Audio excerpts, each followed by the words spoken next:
बिस्मिल्लाहिर्रहमानिर्रहीम। अस्सलामुअलैकुम।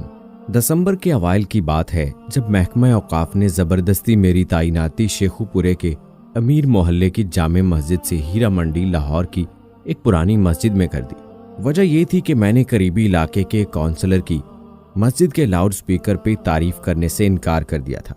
सो माई किस्मत कि वो काउंसलर महकमा औकाफ के एक बड़े अफसर का भतीजा था। नतीजतन मैं लाहौर शहर के बदनाम तरीन इलाके में तैनात हो चुका था। बेशक कहने को मैं मस्जिद का इमाम जा रहा था, मगर इलाके का बदनाम होना अपनी जगह। जो सुनता था हंसता था या फिर इजहार अफसोस करता था। महकमे के एक क्लर्क ने तो हद ही कर दी। तनख्वाह का एक मामला हल कराने इसके पास गया तो मेरी पोस्टिंग का सुन के एक आंख दबाकर बोला, किबला मौलवी साहब, आपकी तो गोया 5 उंगलियां घी में और सर कड़ाही में। मैं तो गोया जमीन में 6 फुट नीचे गड़ गया।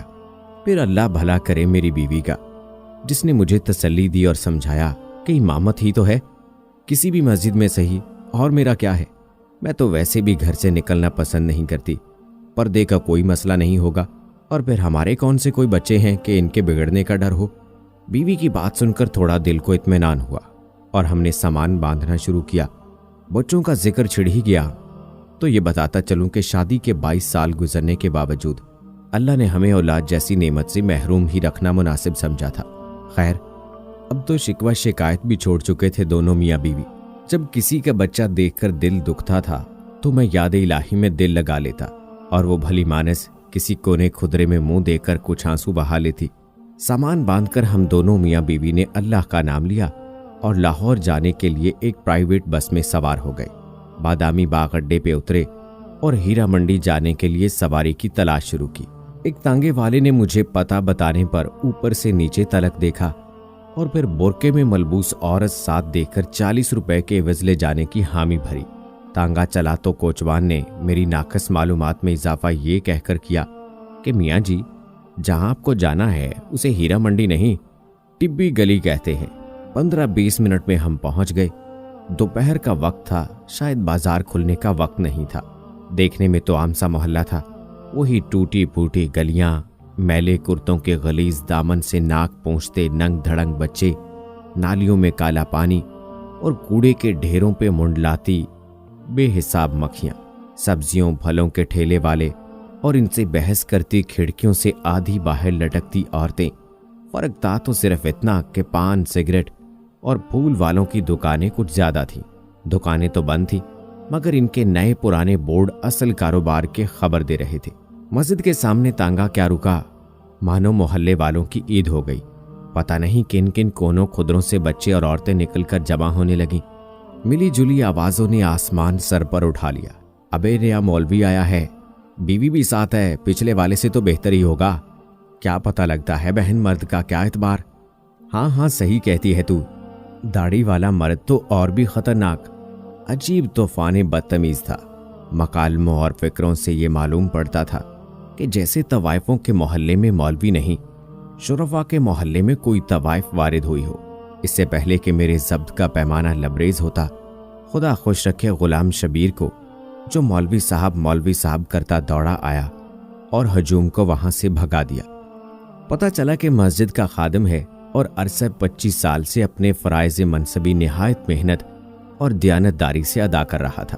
भाई तबीयत खुश हो गई उससे मिलके। दुबला पतला पक्की उम्र का मर्द, लंबी सफ़ेद दाढ़ी, साफ सुथरा सफ़ेद पाजामा कुर्ता, कंधे पे 4 खाने वाले सुर्ख सफ़ेद अंगूछा, पेशानी पे मेहराब का काला निशान, सर पे सफ़ेद टोपी और नीची निगाहें। सादा और नेक आदमी और मुंह पे शिकायत का एक लफ्ज नहीं। बूढ़ा आदमी था, मगर कमाल का हौसला और हिम्मत रखता था। सामान संभालते और घर को ठीक करते हफ्ता 10 दिन लग गए। घर क्या था, 2 कमरों का क्वार्टर था, मस्जिद से मुत्तसिल। एक छोटा सा बावर्ची खाना, एक इससे भी छोटा गुस्ल खाना और बैतुल खुला और एक नन्ना मुन्ना सा सेहन। बहरहाल हम मियाँ बीवी को बड़ा घर किस लिए चाहिए था, बहुत था हमारे लिए। बस इर्द गिर्द की इमारतें ऊंची होने की वजह से तारीकी बहुत थी। दिन 12 बजे भी शाम का सा धुंधलका छाया रहता था। घर ठीक करने में गुलाम शबीर ने बहुत हाथ बटाया। सफाई करने से दीवारें चूना करने तक थोड़ा कुरेदने पे पता चला कि यहाँ आने वाले हर इमाम मस्जिद के साथ गुलाम शबीर घर का काम भी करता था। बस तनख्वाह के नाम पे गरीब 2 वक्त का खाना मांगता था और रात को मस्जिद में ही सोता था। यूं उसको रहने की जगह मिल जाती थी और मस्जिद की हिफाजत भी हो जाती थी। एक बात जब से मैं आया था दिमाग में खटक रही थी, सो एक दिन गुलाम शबीर से पूछ ही लिया, मियाँ ये बताओ कि पिछले इमाम मस्जिद के साथ क्या माजरा गुजरा। वो थोड़ा हिचकिचाया और फिर एक तरफ ले गया कि बेगम के कान में आवाज ना पड़े। मियाँ जी अब क्या बताऊं आपको, जवान आदमी थे और गैर शादीशुदा भी। मोहल्ले में भला हुस्न की क्या कमी है, बस दिल आ गया एक लड़की पे। लड़की के दलाल भला कहाँ जाने देते थे सोने की चिड़िया को। पहले तो उन्होंने मौलाना को समझाने बुझाने की कोशिश की, फिर डराया धमकाया, लेकिन मौलाना नहीं माने। एक रात लड़की को भगा ले जाने की कोशिश की, बादामी बाग अड्डे पर ही पकड़े गए। जालिमों ने इतना मारा पीटा के मौलाना जान से गए। गुलाम शबीर ने निहायत अफसोस के साथ सारी कहानी सुनाई। पुलिस वगैरह कातिल पकड़े नहीं गए? मैंने घबरा कर पूछा। गुलाम शबीर हंसने लगा, कमाल करते हैं आप भी मियाँ जी, पुलिस भला इन लोगों के चक्रों में कहाँ पड़ती है, बस अपना भत्ता वसूल किया और गायब। और वैसे भी कोतवाल साहब खुद इस लड़की के आशिकों में शामिल थे। ला हौला वला कुव्वता इल्ला बिल्लाह, कहाँ इस जहन्नम में फंस गए। मैं ये सब सुनकर सख्त परेशान हुआ। आप क्यों फिक्र करते हैं मियाँ जी, बस चुप करके नमाज पढ़ें और पढ़ाएं। दिन के वक्त कुछ बच्चे आ जाया करेंगे, उनको कुरान पढ़ा दें। बाकी बस अपने काम से काम रखेंगे तो कोई तंग नहीं करता यहाँ। बल्कि मस्जिद का इमाम अच्छा हो तो गुनाहों की इस बस्ती में लोग सिर्फ इज्जत करते हैं। गुलाम शबीर ने मेरी मालूमात में इजाफा करते हुए बताया तो मेरी जान में जान आई। उन्हीं शुरू के अयाम में एक वाकया हुआ। पहले दिन ही दोपहर के खाने का वक्त हुआ तो दरवाजे पे किसी ने दस्तक दी। गुलाम शबीर ने जाके दरवाजा खोला और फिर एक खाने की ढकी तश्तरी लेकर अंदर आ गया। मेरी सवालिया निगाहों के जवाब में कहने लगा, नूरा ने खाना भिजवाया है, पड़ोस में ही रहती है। मैं कुछ ना बोला और ना ही मुझे कोई शक गुजरा। सोचा होगी कोई अल्लाह की बंदी, और फिर इमाम मस्जिद के घर का चूल्हा तो वैसे भी कम ही जलता है। बहरहाल जब अगले 2 दिन भी यही मामूल रहा तो मैंने सोचा कि ये कौन है जो बगैर कोई एहसान जताए एहसान किए जा रही है। ईशा की नमाज के बाद मस्जिद में ही था जब गुलाम शबीर को आवाज देकर बुलाया और पूछा, मियाँ गुलाम शबीर, ये नूरा कहाँ रहती है? मैं चाहता हूँ मेरी घरवाली जाकर उसका शुक्रिया अदा कराए। गुलाम शबीर के तो आसान खता हो गए ये सुनकर। मियाँ जी, बीबी नहीं जा सकती जी वहाँ। मैंने हैरानी से मजीद इस्तफसार किया तो गोया गुलाम शबीर ने पहाड़ ही तोड़ दिया। मेरे सर पे मियाँ जी, उसका पूरा नाम तो पता नहीं क्या है, मगर सब इसको नूरा कंजरी के नाम से जानते हैं। पेशा करती है जी। पेशा करती है यानी तवाइफ है, और तुम हमें इसके हाथ का खिलाते रहे हो। अस्तगफिरुल्लाह अस्तगफिरुल्लाह। गुलाम शबीर कुछ शर्मसार हुआ मेरा गुस्सा देखकर। थोड़ी देर बाद हिम्मत करके बोला, मियाँ जी, यहाँ तो सब ऐसे ही लोग रहते हैं, इनके हाथ का नहीं खाएंगे तो मुस्तकिल चूल्हा जलाना पड़ेगा, जो आपकी तनख्वाह में मुमकिन नहीं। ये सुनकर मेरा गुस्सा और तेज हो गया। हम शरीफ लोग हैं गुलाम शबीर, भूखे मर जाएंगे मगर तवाइफ के घर का नहीं खाएंगे। मेरे तेवर देखकर गुलाम शबीर कुछ ना बोला, मगर उस दिन के बाद से नूरा कंजरी के घर से खाना कभी ना आया जिस मस्जिद का मैं इमाम था। अजीब बात यह थी कि इसका कोई नाम नहीं था, बस टिब्बी मस्जिद के नाम से मशहूर थी। एक दिन मैंने गुलाम शबीर से पूछा कि मियाँ नाम क्या है इस मस्जिद का? वो हंसकर बोला, मियाँ जी, अल्लाह के घर का क्या नाम रखना, फिर भी कोई तो नाम होगा, सब मस्जिदों का होता है। मैं कुछ खिसियाना होके बोला, बस मियाँ जी बहुत नाम रखे, जिस फिरके का मौलवी आता है पिछला नाम तब्दील करके नया रख देता है, आप ही कोई अच्छा सा रख दें। वो सर खुजाता हुआ बोला। मैं सोच में पड़ गया, गुनाहों की इस बस्ती में इस वाहिद मस्जिद का क्या नाम रखा जाए? क्या नाम रखा जाए मस्जिद का? हाँ, मोती मस्जिद ठीक रहेगा। गुनाहों के कीचड़ में चमकता पाक साफ मोती। दिल ही दिल में मैंने मस्जिद के नाम का फैसला किया और अपनी पसंद को दाद देता अंदर की जानिब बढ़ गया, जहां बीवी खाना लगाए मेरी मुंतजिर थी। अब बात हो जाए कुरान पढ़ने वाले बच्चों की। तादाद में 11 थे और सब के सब लड़के, मिली जुली उम्रों के 5 से 11-12 साल की उम्र के। थोड़े शरारती जरूर थे मगर अच्छे बच्चे थे। नहा धो के और साफ सुथरे कपड़े पहन के आते थे। 2 घंटे सिपारा पढ़ते थे और फिर बाहर गली में खेलने निकल जाते। कौन थे, किसकी औलाद थे, न मैंने कभी पूछा न किसी ने बताया। लेकिन फिर एक दिन गजब हो गया। कुरान पढ़ने वाले बच्चों में एक बच्चा नबील नाम का था। यूं तो उसमें कोई खास बात न थी, लेकिन बस थोड़ा ज्यादा शरारती था। तिलावत में दिल नहीं लगता था, बस आगे पीछे हिलता रहता और खेलने के इंतजार में लगा रहता। मैं भी दरगुजर से काम लेता कि चलो बच्चा है। लेकिन एक दिन जब्त का दामन मेरे हाथ से छूट गया।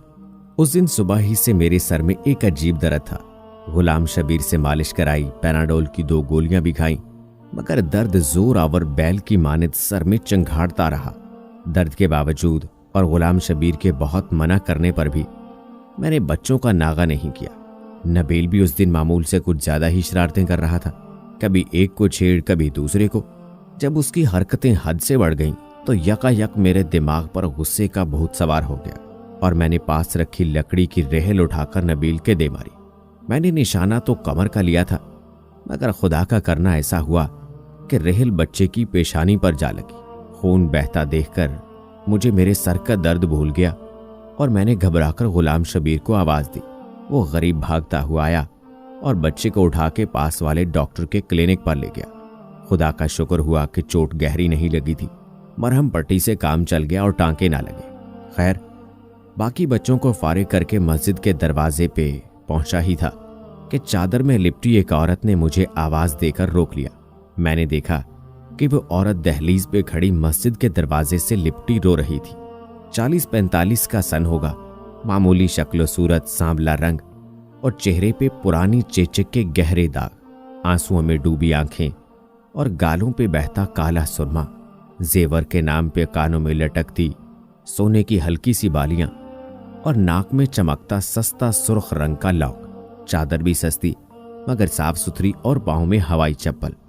क्या बात है बीबी, कौन हो तुम? मैंने हैरानगी से उससे पूछा। मैं नूरा हूं मौलवी साहब, उसने चादर के पल्लू से नाक पूंछते हुए कहा। नूरा? नूरा कंजरी? मेरे तो गोया पांव तले जमीन ही निकल गई। मैंने इधर उधर गुलाम शबीर की तलाश में नजरें दौड़ाई, मगर वो तो नबील की मरहम पट्टी करा के और उसको उसके घर छोड़ने के बहाने न जाने कहां गायब था। जी नूरा कंजरी, उसने नजरें झुकाए अपने नाम का इकरार किया। मुझे कुछ देर के लिए अपने मुंह से निकलने वाली इसकी गाली जैसी उर्फियत पे शर्मिंदगी हुई, मगर फिर ख्याल आया कि वो तवाइफ थी और अपनी बुरी शोहरत की जिम्मेदार। शर्मिंदगी उसको होनी चाहिए थी, मुझे नहीं। फिर अचानक मुझे एहसास हुआ कि मेरी मोती जैसी मस्जिद में इस तवाइफ का नापाक वजूद किसी गलाजत से कम नहीं था। बाहर निकल के खड़ी हो, मस्जिद को गंदा ना कर बीबी। मैंने नफरत से बाहर गली की जानिब इशारा किया। उसने कुछ इस हैरानगी से आंख उठाकर मेरी तरफ देखा कि जैसे उसे मुझसे इस रवैये की उम्मीद ना हो। डूबडबाई आंखों में एक लम्हे के लिए किसी अनकही फरियाद की लौ भड़की, लेकिन फिर कुछ सोचकर उसने आंसुओं के पानी में एहतजाज के इरादे को गर्क किया और बगैर कोई और बात किए चली गई। मैंने भी ना रोका कि पता नहीं किस इरादे से आई थी। इतनी देर में गुलाम शब्बीर भी पहुंच गया। कौन थी मियाँ जी, क्या चाहती थी? गालबन उसने औरत को तो देखा था, मगर दूर से शक्ल नहीं पहचान पाया। नूरा कंजरी थी, पता नहीं क्यों आई थी, मगर मैंने भी वो डांट पिलाई कि आइंदा इस पाक जगह का रुख नहीं करेगी। मैंने दाद तलब नजरों से गुलाम शबीर की तरफ देखा, मगर उसके चेहरे पे सताइश की जगह अफसोस ने डेरे डाल रखे थे। वो बेचारी दुखों की मारी अपने बच्चे का गिला करने आई थी मियाँ जी। नबील की माँ है, बच्चे की चोट बर्दाश्त नहीं कर सकी और आपने उस गरीब को डांट दिया। गुलाम शबीर ने नूरा की वकालत करते हुए कहा। तो नबील नूरा का बेटा है, ऐसी हरकतें करेगा तो सजा तो मिलेगी। जैसी माँ वैसा बेटा। मैंने अपनी शर्मिंदगी को बेहुदगी से छुपाने की कोशिश की। एक लम्हे को ख्याल भी आया कि बच्चा तो मासूम है और फिर मैंने ज्यादती भी की थी, मगर फिर अपने उस्ताद होने का ख्याल आया तो सोचा कि बच्चे की भलाई के लिए ही तो मारा है, क्या हुआ। और फिर एक तवाइफ को क्या हक हासिल के मस्जिद के इमाम से शिकायत कर सके। कितने बच्चे हैं नूरा के? मैंने बात का रुख बदलने की कोशिश की। मस्जिद में पढ़ने वाले सब बच्चे नूरा के हैं मियाँ जी, इसके अलावा एक गोद का बच्चा भी है। बस इस मोहल्ले में सिर्फ नूरा अपने बच्चों को मस्जिद भेजती है, बाकी सब लोगों के बच्चे तो आवारा फिरते हैं। गुलाम शबीर की आवाज में फिर नूरा की वकालत गूंज रही थी। मैंने भनाकर जवाब देने का इरादा किया ही था कि कोतवाल साहब की गाड़ी सामने आकर रुकी।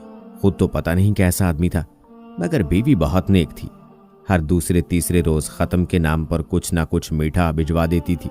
उस दिन भी कोतवाल का अर्दली जलेबियां देने आया था। गर्मा गर्म जलेबियों की इश्तिहा अंगेज महक ने मेरा सारा गुस्सा ठंडा कर दिया। और नूरा कंजरी की बात आई गई होगी। ये नबील को मार पड़ने के कुछ दिनों का बाद का जिक्र है। इशा पढ़ा के मैं गुलाम शबीर से एक शरई मामले पर बहस में उलझ गया तो घर जाते काफी देर हो गई। मस्जिद से बाहर निकले तो बाजार की रौनक शुरू थी। बालकनियों पे झिलमिलाते पर्दे लहरा रहे थे और कोठों से हारमोनियम के सुर और तबलों की थाप की आवाज हर सू गूंज रही थी। पान, सिगरेट और फूलों की दुकानों पर भी धीरे धीरे रश बढ़ रहा था। अचानक मेरी नजर नूरा के घर के दरवाजे पर जा पड़ी। वो बाहर ही खड़ी थी और हर आते जाते मर्द से ठट्ठे मार मार के गप्पे लगा रही थी। आज तो इसका रूप ही दूसरा था। गुलाबी रंग का चुस्त सूट, पांव में सुर्ख गुरगाबी, नंगे सर पे ऊंचा जूड़ा, जूड़े में पुरोए मोतियों के फूल, मेकअप से लदा चेहरा, गहरी शोख लिपस्टिक, आंखों में मस्कारा और मस्कारे की ओट से झांकती नंगी दावत। ला हौला वला कुव्वता इल्ला बिल्लाह। मैंने तंजिया निगाहों से गुलाम शबीर की जानिब देखा। आखिर वो नूरा का वकील जो था। छोड़िए मियाँ जी, औरत गरीब है और दुनिया बड़ी जालिम। इसने गोया बात को टालने की कोशिश की, मगर मैं इतनी आसानी से जान छोड़ने वाला नहीं था। ये बताओ मियाँ, जब इसके गाहक आते हैं तो क्या बच्चों के सामने ही? मैंने मानी खेज अंदाज में अपना सवाल अधूरा ही छोड़ दिया। मियाँ जी, एक तो इसके बच्चे सुबह स्कूल जाते हैं और इसलिए रात को जल्दी सो जाते हैं। दूसरा, मेहमानों के लिए बाहर सेहन में कमरा अलग रखा है। गुलाम शबीर ने नागवार से लहजे में जवाब दिया। अस्तगफिरुल्लाह, अस्तगफिरुल्लाह। मैंने गुफ्तगू का सिलसिला वहीं खत्म करना मुनासिब समझा, क्योंकि मुझे एहसास हो चुका था कि गुलाम शबीर के लहजे से झांकती नागवारी का रुख नूरा की जानिब नहीं था। इसके बाद नूरा का जिक्र मेरे सामने तब हुआ जिन दिनों में अपने और जौजा के लिए हज बैतुल्लाह की गरज से कागजात बनवा रहा था। उस गरीब की बड़ी ख्वाहिश थी कि वो और मैं अल्लाह और उसके नबी पाक की खिदमत में पेश हों और औलाद की दुआ करें। मेरा भी मन था कि किसी बहाने से मक्के मदीने की ज़ियारत हो जाए। नाम के साथ हाजी लगा होगा तो शायद महकमे वाले किसी अच्छी जगह तब्दीली कर दें। जौजा का एक भांजा उन्हीं दिनों वजारत मजहबी अमूर में क्लर्क था। उसकी वसातत से दरखास्त की कबूली की कामिल उम्मीद थी।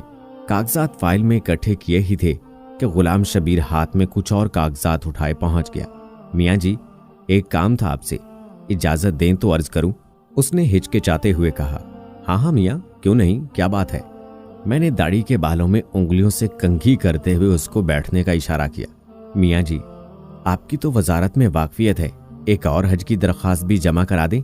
उसने हाथ में पकड़े कागजात मेरी जानिब बढ़ा दी। देखो मियाँ गुलाम शबीर, तुम अच्छी तरह जानते हो कि मैं घर बार तुम्हारे जिम्मे छोड़कर जा रहा हूँ, और फिर तुम्हारे पास हज के लिए पैसे कहाँ से आए? मैंने कुछ बरहमी से पूछा। नहीं नहीं मियाँ जी, आप गलत समझे, ये मेरी दरख्वास्त नहीं है, नूरा की है। उसने सहम कर कहा। क्या? मियाँ होश में तो हो? नूरा कंजरी अब मक्के मदीने जाएगी, और वो भी अपने नापाक पेशे की रकम से? तौबा तौबा। मेरी तो जैसे तन बदन में आग लग गई ये वाहियात बात सुनकर। मियाँ जी, तवाइफ है पर मुसलमान भी तो है, और वो तो अल्लाह का घर है, वो जिसको बुलाना चाहे बुला ले, उसके लिए सब एक बराबर। अपनी तरफ से गुलाम शबीर ने बड़ी गहरी बात की। अच्छा, अल्लाह जिसको बुलाना चाहे बुला ले? वाह मियाँ वाह, तो फिर मैं दरखास्त क्यों जमा कराऊं? नूरा से कहो सीधा अल्लाह ताला को ही भेज दे। मैंने गुस्से से कहा और अंदर कमरे में चला गया। जौजा का भांजा बरखुरदार निकला और अल्लाह के फजलो करम से मेरी और जौजा की दरखास्त कबूल हो गई। टिकट के पैसे कम पड़े तो उसी भली लोग के जहेज के जेवर काम आ गए। अल्लाह का नाम लेकर हम रवाना हो गए। एहराम बांधा तो गोया उम्र भर के गुनाह उतार के एक तरफ रख दिए। अल्लाह का घर देखा और नजर भर के देखा। फराइज पूरे करते करते रमी का दिन आ गया। बहुत रश था, हजारों लाखों लोग, एक ठाठी मारता सफेद रंग का समंदर। गर्मी भी बहुत थी। मेरा तो दम घुटना शुरू हो गया। जौजा बेचारी की हालत भी गैर होती जा रही थी। ऊपर से गजब कुछ ये हुआ कि मेरे हाथ से उस गरीब का हाथ छूट गया। हाथ क्या छूटा, लोगों का एक रेला मुझे रगेरता हुआ पता नहीं कहां से कहां ले गया। अजब हालात थे, किसी को दूसरे का ख्याल नहीं था। हर कोई बस अपनी जान बचाने के चक्कर में था। मैंने भी लाख अपने आप को संभालने की कोशिश की, मगर पैर रपट ही गया। मैं नीचे क्या गिरा, एक अजाब नाजिल हो गया। एक ने मेरे पेट पर पैर रखा तो दूसरे ने मेरे सर को पत्थर समझकर ठोकरें मारी। मौत मेरी आंखों के सामने नाचने लगी। मैंने कलमा पढ़ा और आंखें बंद की ही थीं कि किसी अल्लाह के बंदे ने मेरा दायां हाथ पकड़कर खींचा और मुझे सहारा देकर खड़ा कर दिया। मैंने सांस दुरुस्त की और अपने मोहसिन का शुक्रिया अदा करने के लिए उसकी तरफ निगाह की। मानो एक लम्हे के लिए तो बिजली ही गिर पड़ी। क्या देखता हूं कि मेरा हाथ मजबूती से थामे नूरा कंजरी खड़ी मुस्कुरा रही थी। ये नापाक औरत यहां कैसे आ गई? इसके हज की दरखास्त किसने और कब मंजूर की? मैंने हाथ छुड़ाने की बहुत कोशिश की, मगर कहां साहब, एक आहिनी गिरफ्त थी, मैं नहीं छुड़ा सका। वो मुझे अपने पीछे खींचती हुई एक तरफ ले गई। उस तरफ कुछ औरतें इकट्ठी थीं। अचानक मेरी नजर जौजा पर पड़ी, जिसकी आंखों में आंसू थे और वो बेताब निगाहों से मजमा टटोल रही थी। हमारी नजरें मिली तो सब कलफत भूल गई। मैं दौड़कर इस तक पहुंचा और आंसू पूछे, कहां चले गए थे आप? कुछ हो जाता तो? परेशानी से अल्फाज इसके गले में अटक रहे थे। बस क्या बताऊं, आज मरते मरते बचा हूं। जाने कौन सी नेकी काम आ गई। मैं तो पांव तले रौंदा जा चुका होता अगर नूरा ना बचाती। मैंने उसको तसल्ली देते हुए कहा। नूरा? हमारी पड़ोसन नूरा? वो यहां कहां आ गई? आपने किसी और को देखा होगा, उसने हैरानगी से कहा। अरे नहीं, नूरा ही थी। मैंने इधर उधर नूरा की तलाश में नजरें दौड़ाई, मगर वो तो न जाने कब की जा चुकी थी। बाद में भी उसको बाहर ढूंढा, मगर इतने जमे गफीर में कहां कोई मिलता है। खुदा खुदा करके हज पूरा हुआ और हम दोनों मियाँ बीवी वतन वापस रवाना हुए। लाहौर एयरपोर्ट पर गुलाम शबीर फूलों के हारों समेत इस्तकबाल को आया था। बहुत बहुत मुबारक बाजी, बहुत मुबारक मियाँ जी, बल्कि अब तो मैं आपको हाजी साहब कहूंगा। उसने मुस्कुराते हुए हम दोनों को मुबारकबाद दी तो मेरी गर्दन हाजी साहब का लकब सुनकर अकड़ गई। मैंने खुशी से सरशार होते हुए उसके कंधे पे थपकी दी और सामान उठाने का इशारा किया। टैक्सी में बैठे मैंने मस्जिद और घर की खैरियत दरियाफ्त की तो नूरा का ख्याल आ गया। मियाँ गुलाम शबीर, नूरा की सुनाओ। मेरा इशारा उसकी हज की दरखास्त के बारे में था। उस बेचारी की क्या सुनाऊं मियाँ जी, लेकिन आपको कैसे पता चला? उसने हैरानगी से मेरी जानिब देखा। बस मुलाकात हुई थी मक्के शरीफ में। मैंने उसके लहजे में छुपी उदासी को अपनी गलत फहमी समझा। मक्के शरीफ में मुलाकात हुई थी? मजाक न करें मियाँ जी, नूरा तो आपके जाने के अगले ही दिन कत्ल हो गई थी। उसने गोया मेरे सर पर बम फोड़ा। कत्ल हो गई थी? मैंने अचंभे से पूछा। जी मियाँ जी, बेचारी ने हज के लिए पैसे जोड़ रखे थे। इस रात कोई गाहक आया और पैसों के पीछे कत्ल कर दिया गरीब को। हमें तो सुबह को पता चला जब उसके बच्चों ने उसकी लाश देखी। शोर मचाया तो सभी इकट्ठे हुए। पुलिस वाले भी पहुंच गए और उसकी लाश पोस्टमार्टम के लिए ले गए। अभी कल ही मैं मुर्दा खाने से मैयत लेकर आया हूं। आज सुबह ही तदफीन की उसकी। गुलाम शबीर की आवाज आंसुओं में भीग रही थी। कातिल का कुछ पता चला? मैं अभी भी हैरानगी की गिरफ्त में था। पुलिस के पास इतना वक्त कहाँ मियाँ जी के तवाइफों के कातिलों को ढूंढे। उस बेचारी की तो नमाज़े जनाजा भी बस 3 अफराद थे, मैं और 2 गोरकन। उसने अफसोस से हाथ मलते हुए कहा। और उसके बच्चे, उनका क्या बना? मैंने अपनी आंखों में उमड़ती नमी पूंछते हुए दरियाफ्त किया। कोई लड़का पैदा होता है तो ज्यादातर उसे रातों रात उठाकर कूड़े के ढेर पर फेंक दिया जाता है। वो सब ऐसे ही बच्चे थे। नूरा सब जानती थी कि किसी के यहाँ बच्चा होने वाला है। बस लड़का होता तो उठाकर अपने घर ले आती। कहने को तो तवाइफ थी मियाँ जी, मगर मैं गवाह हूँ। गरीब जितना भी कमाती बच्चों पे खर्च कर देती। बस थोड़े बहुत अलग करके हज पे जाने के लिए जमा कर रखे थे, वो भी इसका कातिल लूट कर ले गया। ये बताओ गुलाम शबीर, जब मैंने उसकी दरखास्त जमा कराने से इनकार किया तो उसने क्या कहा? मुझ पे हकीकतों के दर खुलना शुरू हो चुके थे। बस मियाँ जी क्या कहती बेचारी। आंखों में आंसू आ गए। आसमान की जानिब हाथ उठाए और कहने लगी कि बस तू ही इस कंजरी को बुला ले तो बुला ले। मुझ पर तो पूछो घड़ों पानी पड़ गया। तासुफ की एक आंधी चल रही थी। हवा के दोष मेरी खताएं उड़ रही थी। गुनाहों की मट्टी चल रही थी और मेरी आंखें अंधियाई जा रही थी। आप क्यों रोते हैं मियाँ जी? आप तो नापाक कहते थे उसको। गुलाम शबीर ने हैरानगी से मेरी आंसुओं से तर दाढ़ी देखते हुए कहा। क्या कहूँ गुलाम शबीर के क्यों रोता हूँ?